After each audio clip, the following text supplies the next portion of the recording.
here at 7 o'clock on your Wednesday morning. And this is going to feel like a warm day compared to what's coming, right? Yeah, this is the coldest weather so far this entire winter season is on the way from, I think, Thursday night through Saturday morning. We may even be dealing with some decent snow around here over the weekend. That's a potential, still not a lock. This morning, we see some snow falling now. It's not a lot, but you'll probably see it for another couple of hours across the area, moving away. At 9, 29 degrees. That's a picnic compared with where we've been. Freezing at noon with some peaks of sunshine. And I think we'll keep it right around 30 during the afternoon. It will be breezy, and this is as warm as it's going to get. West-southwest winds have picked up a little bit, so we have a wind chill of 17. Light snow falling at O'Hare. Current temperature is 29 there. Let's look at some other temperatures. Colder the farther north you are.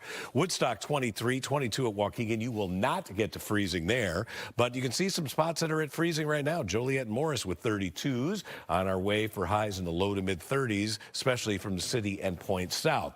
So the snow is now falling. Let's see what kind of impact that's having on your commute, Gabrielle. And you can see it a little bit more here on our Dan Ryan camera. Near 35th, of course, Sky Fox had to go down or land because of some of the weather that we're seeing. So they're up for just a bit. Taking a look at one crash over on earlier on our northwest side, and now they had to go back down. But yeah, here's a look at a live look at our camera near 35th. You can see traffic moving kind of slow. It's around 30 minutes from 95th to the Burn interchange. As I told you, I-57 looking okay, around a 10-minute delay on the Bishop Ford as you go towards 95th. Let's talk about some other cameras, or take a look at some other cameras, because luckily we don't have any incidents that are in our system right now.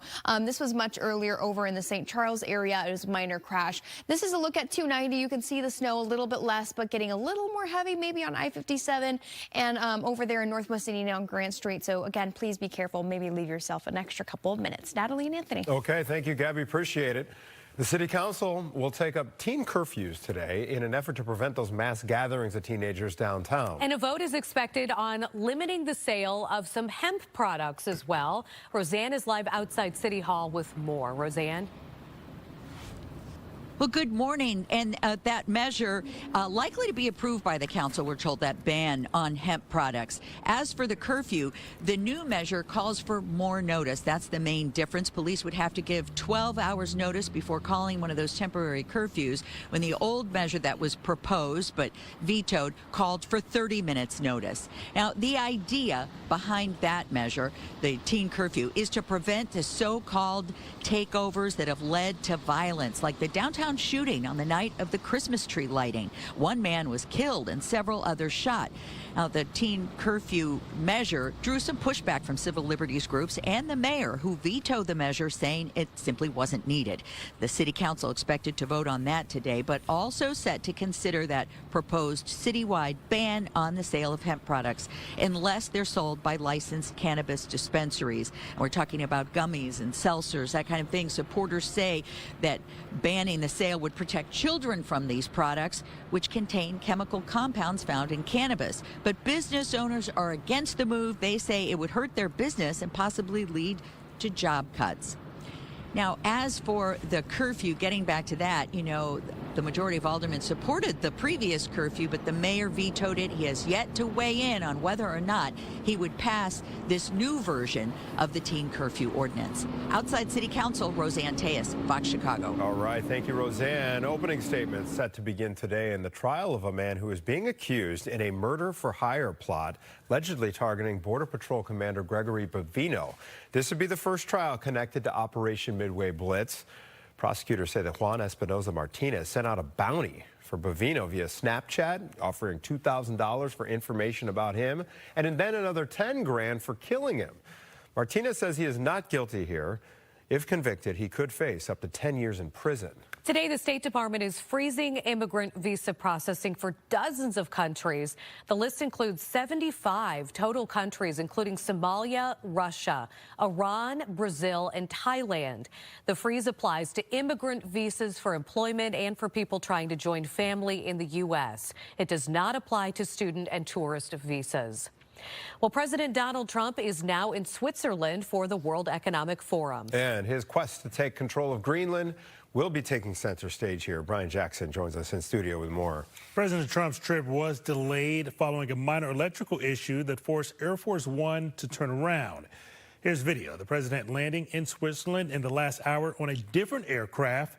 This is President Trump's first international trip of 2026. In Davos, Trump will address the World Economic Forum a little later today. He'll be joined by hundreds of the world's top political leaders. This yearly meeting usually includes discussions on economic disparity, climate change, and technology. But this year, President Trump's desire to acquire Greenland could overshadow all of that. Trump has promised sweeping tariffs against 8 European countries that currently oppose his plans, and he has not ruled out using military force. How far are you willing to go to acquire Greenland? You'll find out. International law is not a game. And if we don't do that, of course, alliances will fall. The rising tensions over Greenland could disrupt the economy if it blows up the deal that was reached last year with the EU. The bloc also warns that it could threaten our alliance with NATO. And all of this is having a major impact on the stock market. On Tuesday, Wall Street had its worst day since October, with the S&P falling 2.1%, the Dow Jones dropping 1.8%, and the NASDAQ slumping 2.4%. Anthony? All right, Brian, thank you. Mayor Brandon Johnson going to be backing off those plans to buy back Chicago's parking meters. This all centers around that awful 2008 deal that was arranged by then Mayor Richard M. Daley. The city of Chicago would have to borrow billions of dollars to buy out the remaining 57 years on the contract with the private company it sold to. Mayor Johnson says he looked into this, but the price was simply too high. Things are slowly getting back to normal at O'Hare International after the cold caused a pipe to burst in the worst place possible inside the main control tower on Tuesday. The problem prompted an hours-long ground delay, which affected more than 500 flights. Well, this morning, there's been a little more than 30 delays reported, so things still trying to pick back up there. More federal funding cuts coming to Chicago and Illinois. Advocates for Chicago's homeless community say tens of millions are at stake, and it could be the difference between life and death, especially as the frigid cold sets in. So if you want an idea of the impact of these types of cuts, take a ride on the Blue Line, look at the people sleeping on the train and multiply by 4. Take a look at a park with encampments and multiply by 4.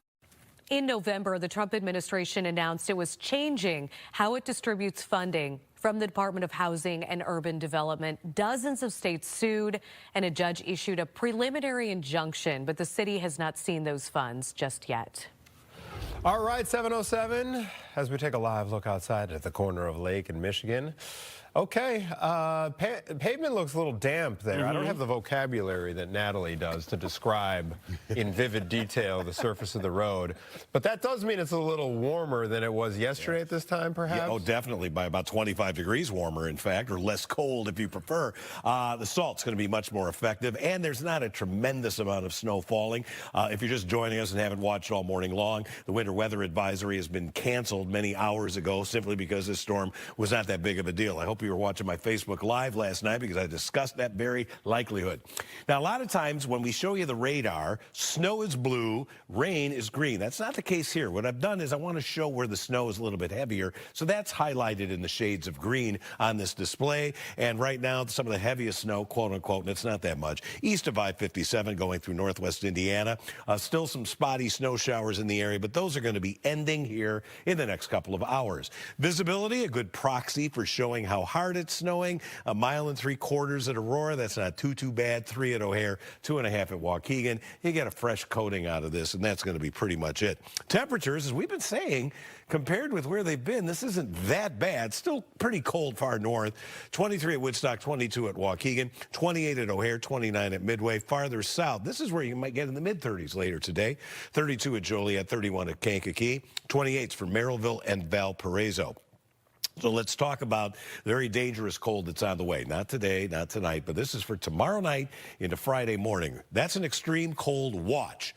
This will be changed either to an extreme cold warning or a cold weather advisory. And don't look at this map if you're watching in Northwest Indiana and think, whew, thank goodness it's going to be 70 degrees here. That's not the case. But in this blue shaded area, that is where the likelihood of wind chills worse than -30 are at their greatest. And again, this is for Thursday night into Friday morning, but they will not get much better all day Friday. I'll give you a look at that 7-day here in just a few.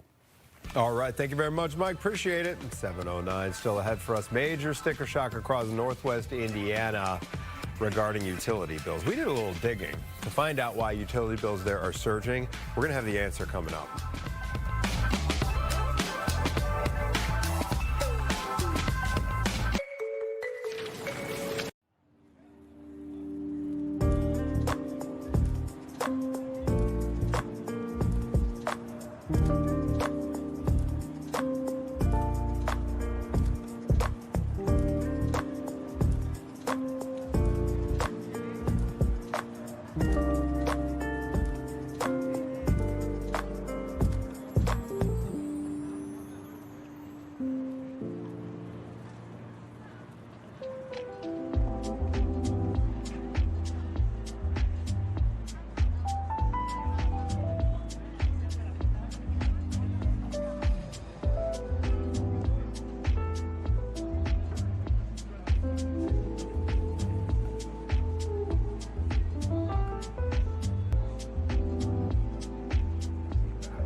It is 7:12. Welcome back to Good Day Chicago. Here's a look at some of the headlines we're following. Opening statements are set to begin today in the trial of the man accused in a murder-for-hire plot allegedly targeting Border Patrol Commander Gregory Bovino. Prosecutors say Juan Espinoza Martinez sent out a bounty for Bovino via Snapchat. He has pleaded not guilty. After a meeting that went into the night, Naperville City Council rejected plans to build a massive new data center. The 200,000 square foot center would have placed dozens of diesel generators near the intersection of Naperville and Warrenville roads. Today, the State Department is freezing immigrant visa processing for dozens of countries. The list includes 75 total countries. The freeze applies to immigrant visas for employment and for people trying to join their family members that are already in the U.S. The freeze does not apply to either student or tourist visas. And today, the Supreme Court will hear arguments in a case centered on President Trump's attempt to fire Federal Reserve Governor Lisa Cook. The White House accused Cook of mortgage fraud. She has not been charged. The Supreme Court will decide whether the president has the authority to remove her. And Federal Reserve Chair Jerome Powell is expected to attend today's hearing in a rare show of support. New this morning, Israeli Prime Minister Benjamin Netanyahu says he has agreed to join President Donald Trump's Board of Peace. The board, which is chaired by Trump, was originally meant to be a small group of world leaders overseeing the Gaza ceasefire plan. The president has since extended invitations, though, to dozens of nations. The UK, Russia, and European Union have yet to respond to those invitations.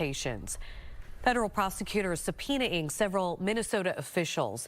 The Justice Department is investigating whether they obstructed federal immigration enforcement. The subpoenas were sent to Governor Tim Walz and Minneapolis Mayor Jacob Frey, among others. New this morning, Lurie Children's Hospital is going to be pausing more gender-affirming care services. And this comes after the Trump administration referred the hospital to the Department of Health and Human Services. WBEZ is reporting that the hospital has stopped filling prescriptions related to gender-affirming care for minors. Last year, the hospital ended gender-affirming surgeries for any patient younger than the age of 19. Switching gears, if you live in Northwest Indiana, you may be concerned about your recent utility bills, may have experienced a little bit of sticker shock with your NIPSCO bill.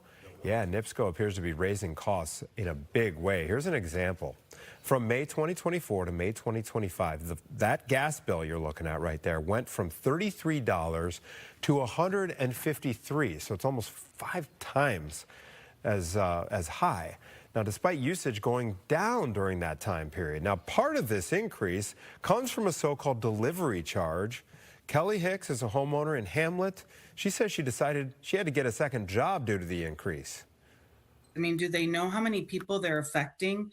I mean, and it's more, I think of the elderly that are truly on the fixed incomes that have medication and things that they have to have, that they have to make some decisions. And you listen to them when you're standing at the line, you know, at Walgreens, and it's sad because they shouldn't have to make those decisions. They never had to until now. NIPSCO tells us the gas rates are driven by the market. They say the delivery charges go toward transportation costs and maintaining infrastructure. O'Hare has been crowned the busiest airport in the country for the first time in years. Since 2019, Atlanta's Hartsfield-Jackson Airport held the title. The FAA says O'Hare had more than 857,000 aircraft land and take off in 2025. Atlanta, though, still has the most passengers. All right, airlines, speaking of, could save hundreds of millions of dollars due to a rise in weight loss drug use. A study from financial firm Jefferies shows that American, Delta, Southwest, and United could save a combined $580 million. According to the study, lessened weight from those passengers equaled lower fuel costs. Airlines are a very tough business. In the financial world, they trade at very low multiples relative to the rest of the S&P. And that's because the volatility they have in their earnings outlook, their high costs. So don't expect much. But what we do see is airlines trying to offer passengers more. And a separate study we did, not published in this report, we expect U.S. seat capacity to increase by 7% for any sort of premium offering. That includes business class, premium comfort, to extra legroom. Right now, Novo Nordisk, the company behind Wegovy, is working on a pill version of GLP-1 drugs so that customers don't have to take the shot. It was approved by the FDA last month. 7:17 now, and we want to give you a live look outside. Now, this picture encapsulates everything that we're talking about here for the most part. So it is a little warmer today, Mike Kaplan tells us, but the frigid Arctic air is on the way. Yeah, pretty soon, you know, our skin may be looking that color there, blue. Yeah, this is going to be a serious cold outbreak here. Far worse, I think, than anything we've had so far. We had, you know, some doozies. We had wind chills in the minus 20s here a couple of days ago. This could be one where we have wind chills minus 35. Light snow is falling over most of Chicagoland right now. We're frosting the bean. A little bit of snow there on the plaza. This is not a big deal in terms of snowfall, but it's enough to maybe create some slippery spots out there this morning. Again, if you've missed, I'm showing in green where the snow's a little bit heavier right now. That's moving through northwest Indiana. The back edge of the snow already moving through some of the western suburbs. It's another about hour or two, and this stuff is going to get on out. Temperature-wise, though, most of us are in the 20s. Some of us are in the 30s. 31 at Morris, 31 at Kankakee. Joliet's still freezing. 29 at Midway. Colder north, where you won't get to freezing today, around Waukegan and Woodstock. Northwest Indiana, Gary looks like the warmest number there with a 30. Not far behind Valparaiso, 28. So today, we have a couple more hours, a couple more hours of some light snow this morning.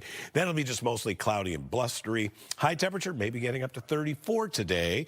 Tonight, another little period of some gusty snow showers.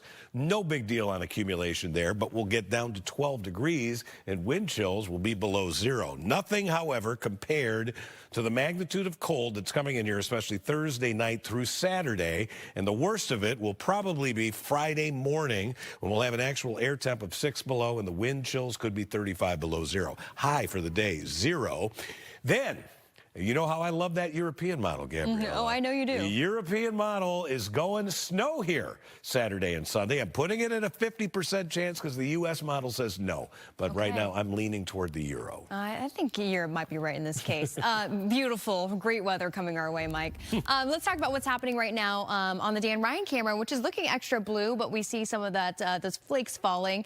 And I did see a little bit more of a slowdown actually as I was coming up on I-80-94 Northwest Indiana. Mike said that that's kind of the area we'll likely see some of the most snowfall. But looking here at the Dan Ryan near 35th, there's a crash reported inbound in the express lanes at Pershing, although we don't have confirmation because police aren't there just yet. So I'm going to call it, let's see, 35 minutes on the Dan Ryan from 95th to the Byrne interchange. Maybe expect that to go up to around 45 if that crash is blocking a couple lanes. 15 minutes on the Stevenson from 355 to DuSable Lakeshore Drive, and there's no break in traffic over on the Eisenhower after Wolf Road. It's going all the way into around Laramie, and 55 minutes on the Kennedy from O'Hare to downtown. Looks like a little bit of stop and go also going on the outbound side of the Edens, so keep that in mind. Well, we'll have much more Good Day Chicago when we come back. The decision to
Welcome back, 7:23, and starting today, the U.S. is freezing immigrant visa processing for dozens of more countries. This directive targets people that the Trump administration believes would become, quote, a public charge. In other words, someone likely to rely on public benefits.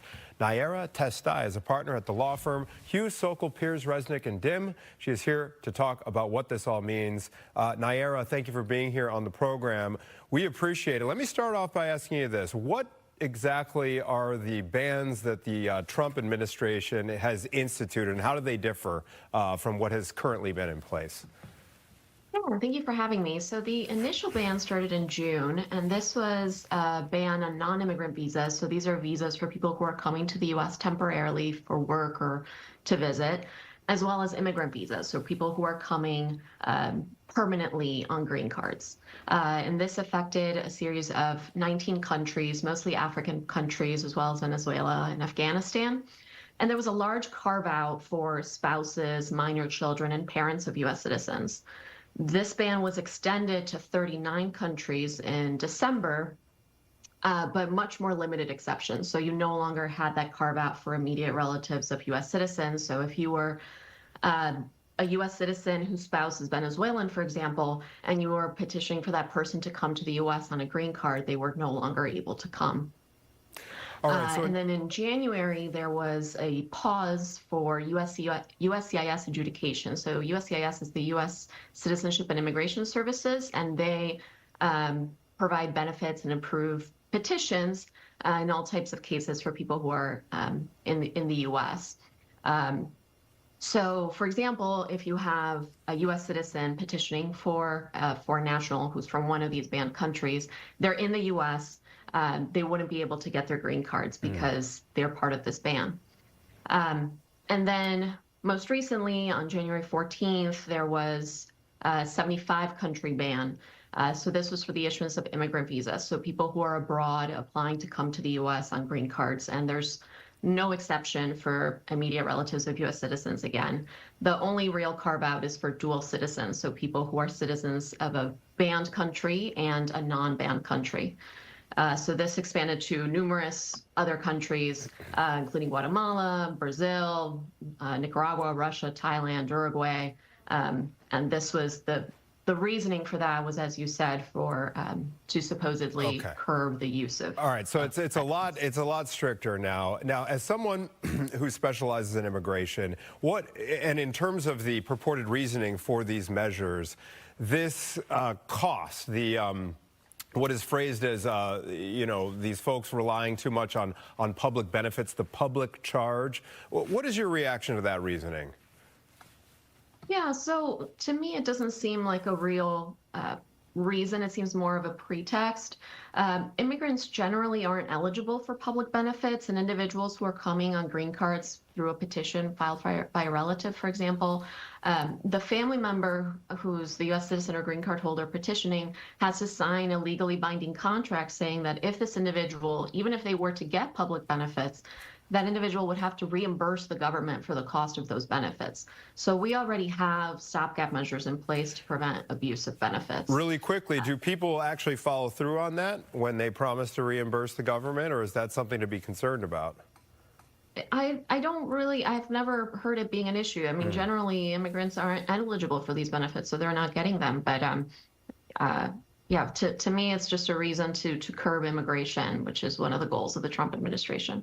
All right, Nayara, that's all we're going to have to leave it right there because we're out of time, but we really appreciate your time this morning on this issue. Appreciate it. Thank you for having me. All right, our pleasure. 727, sending it over to Mike Kaplan, and those monitors behind you, like it's like a blue, you can almost, is there cold radiating off those? No, I think we need to white balance the cameras. Yeah. That's notwithstanding a technical thing. Snow is falling there by the Bean. Visibility reduced pretty much anywhere in the city. Some of the heaviest snow, that's not much, falling over downtown right now, but it's almost done. There is more snow in the forecast and a truckload of cold to discuss when we come back. Everything you need to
Welcome back to Good Day Chicago. Glad you're with us. It's now 7:30. All right, here's some of the headlines we are following for you this morning. The man accused of setting fire to a Carpentersville apartment building apparently acted out of jealousy. The Daily Herald is reporting that the judge in this case says Garland McGee III was dating a woman who lived in the building. He texted her that night to come over, but she said she was out with a friend. The fire happened in November. McGee will remain in custody. The Chicago City Council could vote today on a ban on hemp-derived products. The ban would stop the sale of hemp products containing compounds found in cannabis unless they are sold in licensed cannabis dispensaries. You probably heard it called Delta 8 weed. People against the ban say it would hurt mom and pop shops that sell hemp products. O'Hare appears to be reclaiming its title of the country's busiest airport. New federal data show O'Hare had about 50,000 more flights than Atlanta's airport. Atlanta's airport had been #1 in this category since 2019. The president has arrived at a global economic summit in Switzerland. He is set to speak at any moment now. And of course, Greenland is going to be a major topic. World leaders abound there. They're all going to be listening to what President Trump has to say. So as soon as he steps up there to the podium, we will take that information for you. In the meantime, the decision has been made on a data center in Naperville. Yep, Saquon is live on what the Naperville City Council has decided on this. Say, good morning. Hey, good morning to you. Well, it was a packed house here last night and a really late night for a lot of the people who came out to this meeting. Ultimately, we know that the city council voted to reject the proposal for that massive data center. We are also this morning hearing from one of the 6 council members who voted no on that proposal. He posted this on his Facebook page last night, saying in part, progress must align with community priorities, fiscal responsibility, transparency, and responsible planning. When a proposal does not meet those standards or raises legitimate concerns from residents, it is our duty to pause, ask tough questions, and when necessary, say no. Now, that proposal, if approved, would have put the 200,000 square foot data center along Naperville and Warrenville roads with dozens of diesel generators. That area, by the way, is pretty close to residential homes and nearby parks and playgrounds.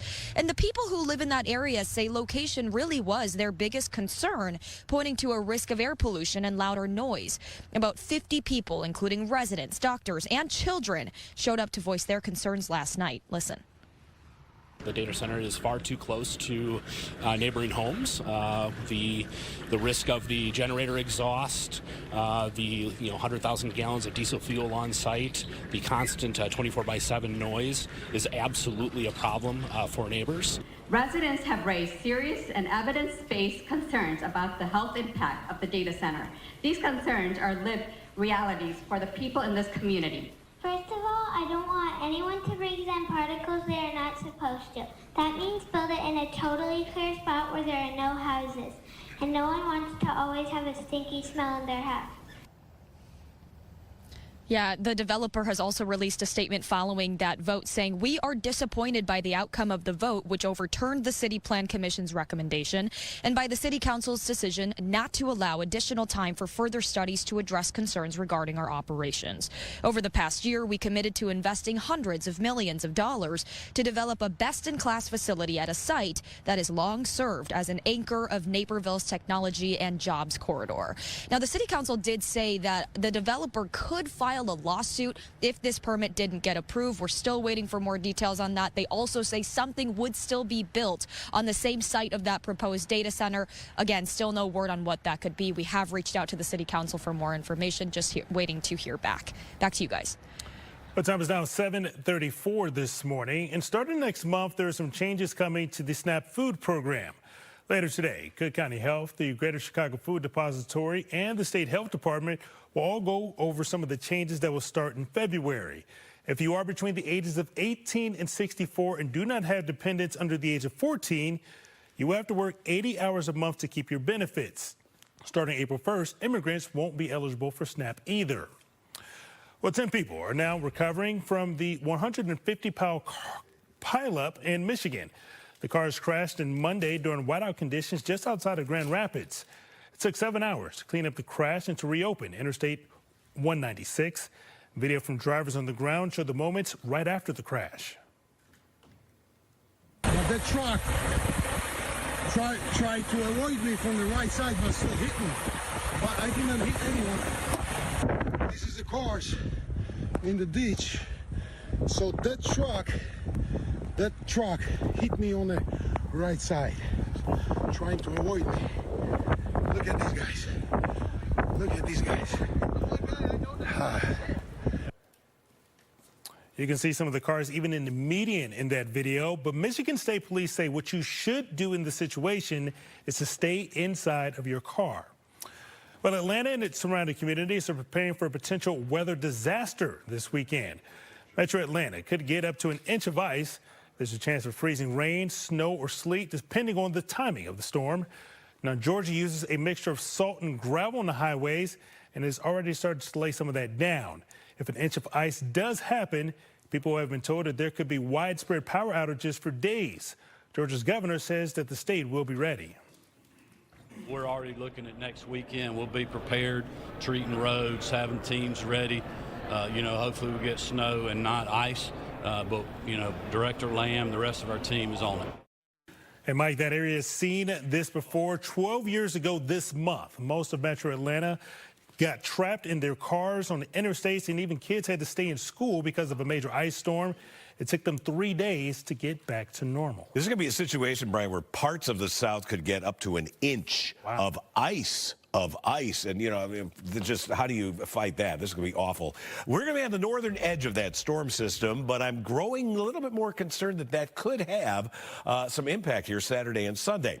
But without question, we got an Arctic blast on the way, the coldest air of the season so far. Today, morning light snow, that's going to end. Then we'll have some evening snow showers, not a big deal with that. Frigid air is going to hit Thursday night through Saturday. The worst of it, probably Thursday night into Friday morning. That is when wind chills could be 35 degrees below zero. Then it is a possible snowstorm this weekend. If it's not here, it's not going to be that far to the south. Right now, at O'Hare, light snow coming down, 27 degrees. We have a west wind at 8, so the wind chill is 19, and the snow is moving out of the area. We have 21 at Woodstock. That's one of the colder spots. 31, though, in Morris, 32 in Joliet, 28 at Gary, and also along Chicago's lakefront, it's 28. Now, compared with 7 a.m., it's 27 degrees warmer at Chicago Heights and Gary, 30 degrees warmer in Merrillville, so a big bump up from where we've been. Visibility, the lower the number, the heavier the snow is coming down. And we can see the visibility being reduced there at Midway and Gary to about a mile and change. A lot of 10s on the map, though. Extreme cold watch for all of Chicagoland on the Illinois side. Northwest Indiana, you're kind of on a fringe of this thing, but you're still going to have really bitter cold wind chills there. All right, got a cut now to President Trump, who is in Switzerland. Brian and Anthony, everybody. Yeah. For the World Economic Forum, Greenland is expected to be a major topic of discussion with the NATO alliance kind of hanging in the balance here. Let's take a listen. Thank you very much, Larry. It's great to be back in beautiful Davos, Switzerland, and to address so many respected business leaders, so many friends, few enemies, and all of the distinguished guests. It's a who's who, I will say that. I've come to this year's World Economic Forum with truly phenomenal news from America. Yesterday marked the one-year anniversary of my inauguration, and today, after 12 months back in the White House, our economy is booming, growth is exploding, productivity is surging, investment is soaring, incomes are rising, inflation has been defeated, our previously open and dangerous border is closed and virtually impenetrable, and the United States is in the midst of the fastest and most dramatic economic turnaround in our country's history. Under the Biden administration, America was plagued by the nightmare of stagflation, meaning low growth and high inflation, a recipe for misery, failure, and decline. But now, after just 1 year of my policies, we are witnessing the exact opposite. Virtually no inflation and extraordinarily high economic growth. Growth like I believe you'll see very shortly our country has never seen before, perhaps no country has ever seen before. Over the past 3 months, core inflation has been just 1.6%. Meanwhile, fourth quarter growth is projected to be 5.4%, far greater than anybody other than myself and a few others had predicted. Since the election, the stock market has set 52 all-time high records. So that's in 1 year, 52 records, adding $9 trillion in value to retirement accounts, 401ks, and people's savings. People are doing very well. They're very happy with me. Since my inauguration, we've lifted more than 1.2 million people off of food stamps, and after 4 years in which Biden secured less than $1 trillion of new investment in our country. Think of that, $1 trillion, substantially less than that. In 4 years, we've secured commitments for a record-breaking $18 trillion, and we think when the final numbers come out, they'll be closer to $20 trillion of investment. That's never been done by any country at any time, not even close. Just over 1 year ago, under the radical left Democrats, we were a dead country. Now we are the hottest country anywhere in the world. In fact, the United States economy is on pace to grow at double the rate that was projected by the IMF just last April. And with my growth and tariff policies, it should be much higher. I really believe we can be much higher than that. And this is all great news, and it's great for all nations. The USA is the economic engine on the planet, and when America booms, the entire world booms. It's been the history. When it goes bad, it goes bad. You all follow us down, and you follow us up, and we're at a point that I don't believe we've ever been. I never thought we could do it this quickly. My biggest surprise is I thought it would take more than a year, maybe like a year and 1 month. But it's happened very quickly. This afternoon, I want to discuss how we have achieved this economic miracle, how we intend to raise living standards for our citizens to levels never seen before, and perhaps how you too and the places where you come from can do much better by following what we're doing, because certain places in Europe are not even recognizable, frankly, anymore. They're not recognizable. And we can argue about it, but there's no argument. Friends come back from different places. I don't want to insult anybody, and say, I don't recognize it. And that's not in a positive way. That's in a very negative way. And I love Europe, and I want to see Europe go good, but it's not heading in the right direction. In recent decades, it became conventional wisdom in Washington and European capitals that the only way to grow a modern Western economy was through ever-increasing government spending, unchecked mass migration, and endless foreign imports. The consensus was that so-called dirty jobs and heavy industry should be sent elsewhere, that affordable energy should be replaced by the Green New Scam, and that countries could be propped up by importing new and entirely different populations from faraway lands.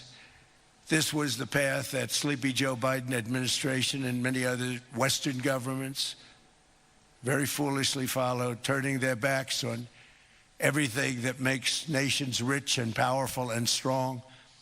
And there's so much potential in so many nations. The result was record budget and trade deficits and a growing sovereign deficit driven by the largest wave of mass migration in human history.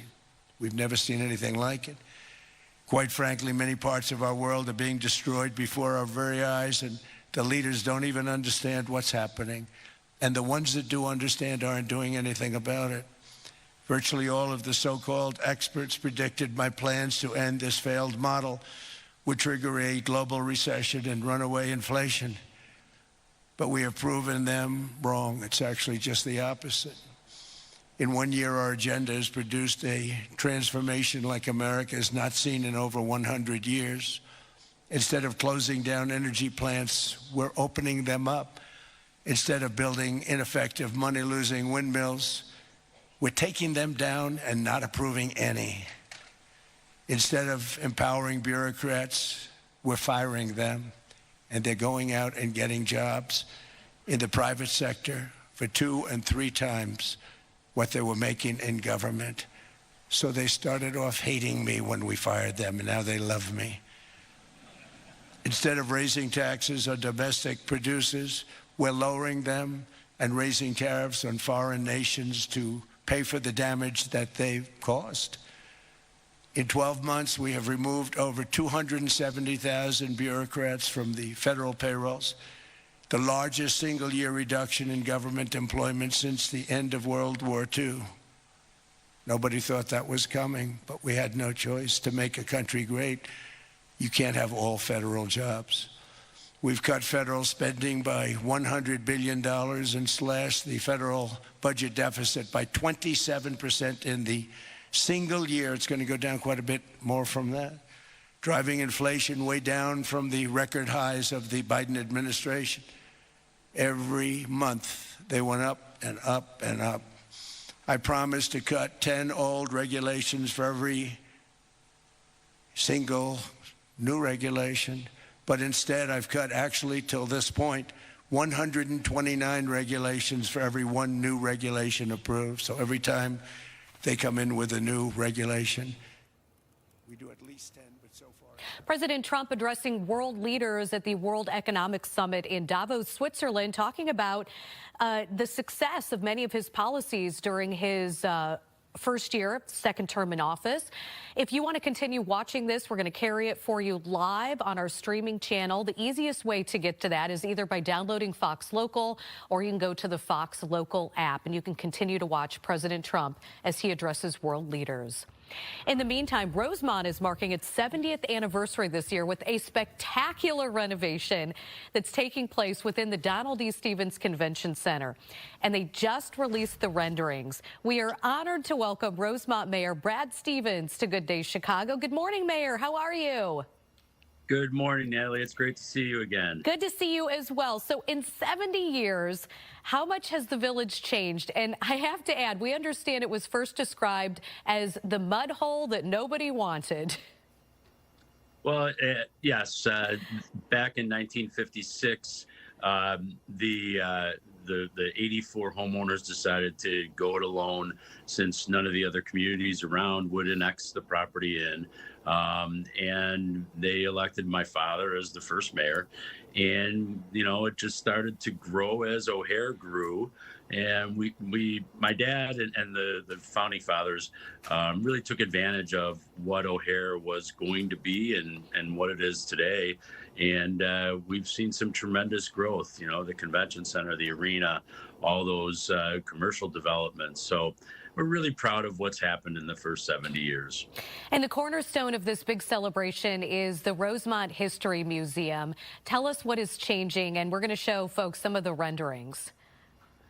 So what we decided to do is we know that Rosemont's a great story, and we weren't really telling it well enough and really loud enough.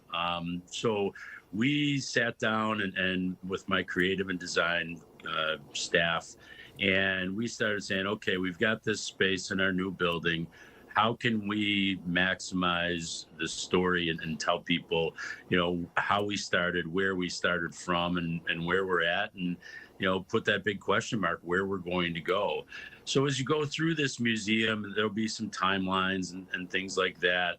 We'll talk about the importance of O'Hare Field and the growth of the airport, and how we took advantage of that and really made Rosemont the spectacular story it is.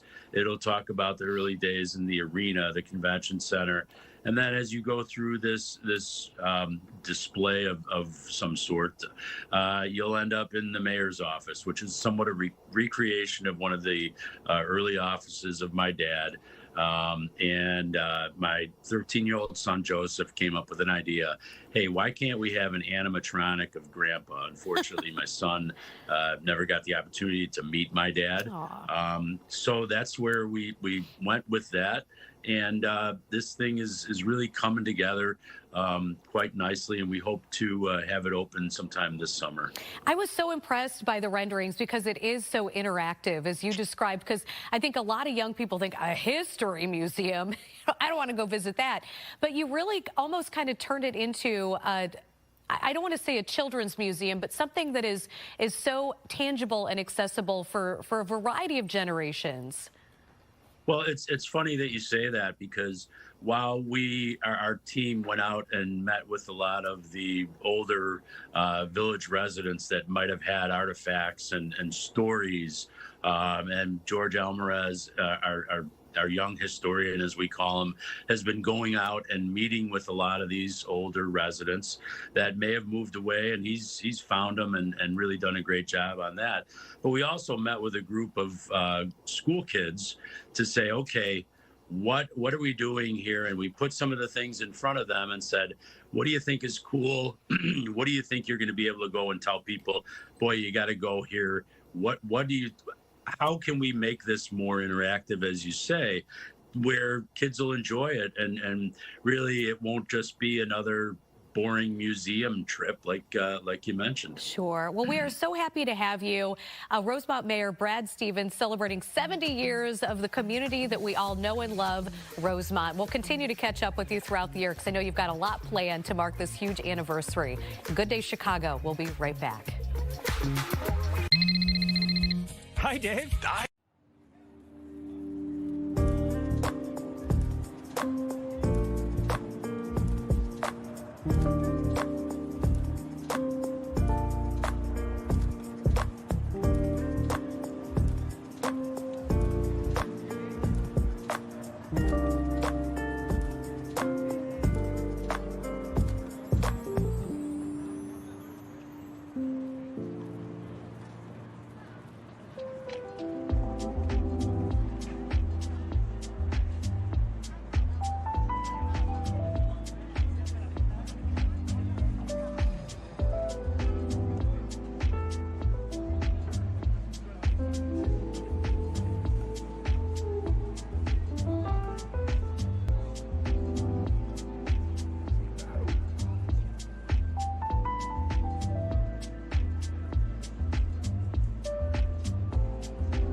.54 now this morning. The Department of Health is going to investigate radiation generated by cell phones. Health Secretary Robert F. Kennedy Jr. has previously linked cell phone use to neurological damage and cancer. The FDA also took down old websites saying that cell phones are not dangerous. Many states have partial or complete bans on cell phone use in schools in an attempt to improve the mental and physical health of children. There's a very different kind of phone study going on in Northern California. There's a refurbished payphone in San Francisco that's trying to get people to talk to each other.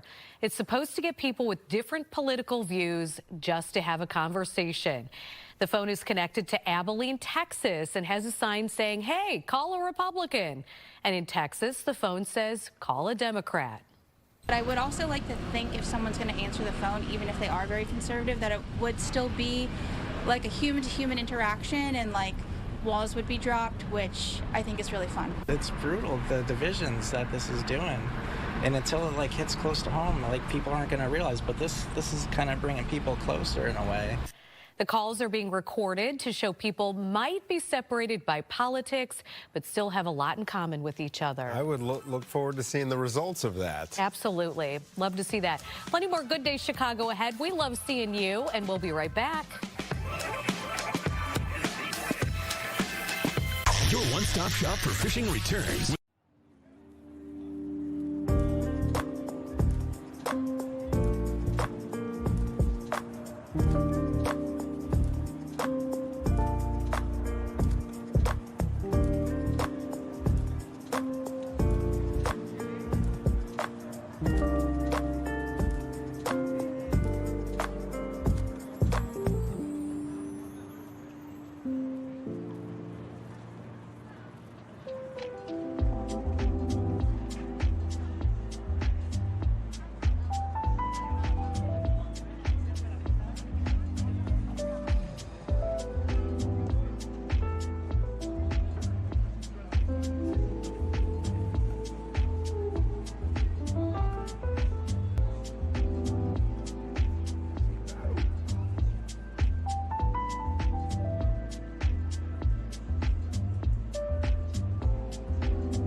Hey, you can take a trip to the moon, sort of. NASA's going to let you submit your name to fly to the moon on the Orion spacecraft. It's a digital passport.